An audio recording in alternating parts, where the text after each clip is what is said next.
Chapter 2. No one even noticed Hannah's entrance into the living room. They were all in a tight semicircle around Grandpa Will. He was sitting in a big, overstuffed chair in front of the TV set, waving his fists and screaming at the screen. Across the screen merged old photos of Nazi concentration camp victims, corpses stacked like cordwood, and dead-eyed survivors. As the horrible pictures flashed by, a dark voice announced the roll of camps: Auschwitz, Bergen-Belsen, Kalmino, Dachau. "Give them this," Grandpa Will shouted at the TV, holding up his left arm to the set. The sleeve of his shirt was rolled up above the elbow. A photograph of a Nazi colonel standing sharply at attention flashed by. "I'll give him this." Aunt Ava was shaking her head as Uncle Sam snapped off the TV set when she murmured, "Please forgive him. Please, it was the war." Her voice was as soft as a prayer. Hannah sighed. "He's starting again," she whispered to Aaron shrugged. Hannah could scarcely remember when Grandpa Will didn't have these strange fits, showing off the tattoo on his left arm and screaming in both English and Yiddish. When she had been younger, the 5-digit number on his arm had fantasized her. It was dark blue, very much like a stain. The skin around it had gotten old, but its number had not. Right after Aaron's birth, at the bris party, when all the relatives had been making fools of themselves over him, Hannah had taken a ballpoint pen and written a string of numbers on the inside of her own left arm, hard enough to almost break the skin. She had thought it might please Grandpa Will as much as the new baby had. For a moment he'd stared at her uncomprehendingly, and suddenly he grabbed at her, screaming in Yiddish, "Maka ha Moivis," over and over, his face gray and horrible. Everyone at the party had watched them, and had taken her father and Aunt Ava a long, long time to try to calm him down. Even though they tried to explain to her what had upset Grandpa Will so, Hannah had never quite forgiven him. It took 2 days of hard scrubbing before the pin marks were gone. She still occasionally dreamed of his distorted face and gurgle screams. Strangely, though, she never dared to ask what the words meant. In her dreams, she seemed to know. No one had ever volunteered to tell her. It's as if they'd all forgotten the incident, but Hannah had not.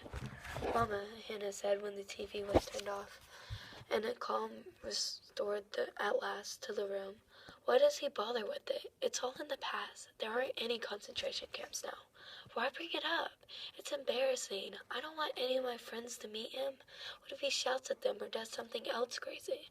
Grandpa Dan doesn't shout at the TV or talk about the war like that. Grandpa Dan wasn't in the camps, thank God.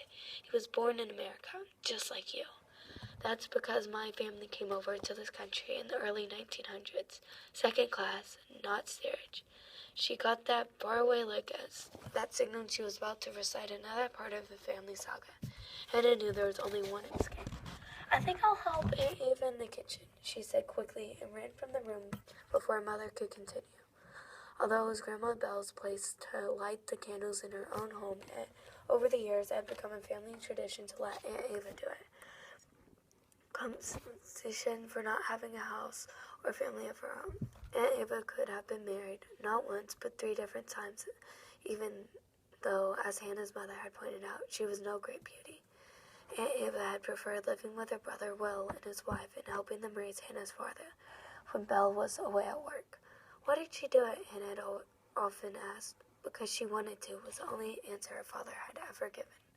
"Maybe she likes the kid," Rosemary suggested once. "Maybe she likes cleaning the house. I have an aunt like that." "And what does she do?" Hannah asked. "She's a nun." "Don't be a jerk. Jews don't become nuns. So they live with their brother and take care of his kids."